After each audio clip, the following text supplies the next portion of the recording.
بھلا تم نے اپنے پروردگار کی قدرت کو نہیں دیکھا کہ وہ سائے کو کس طرح دراز کر کے پھیلا دیتا ہے، اور اگر وہ چاہتا تو اس کو بے حرکت ٹھہرا رکھتا؟ پھر ہم سورج کو اس کا رہنما بنا دیتے ہیں، پھر ہم اس کو آہستہ آہستہ اپنی طرف سمیٹ لیتے ہیں۔ اور وہی تو ہے جس نے رات کو تمہارے لیے پردہ اور نیند کو آرام بنایا اور دن کو اٹھ کھڑے ہونے کا وقت ٹھہرایا، اور وہی تو ہے جو اپنی رحمت یعنی مے کے آگے ہواؤں کو خوشخبری بنا کر بھیجتا ہے، اور ہم آسمان سے پاک نتھرا ہوا پانی برساتے ہیں تاکہ اس سے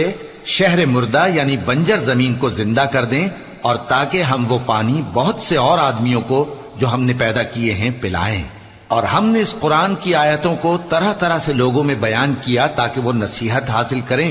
مگر بہت سے لوگوں نے انکار کے سوا قبول نہ کیا۔ اور اگر ہم چاہتے تو ہر بستی میں ڈرانے والا بھیج دیتے،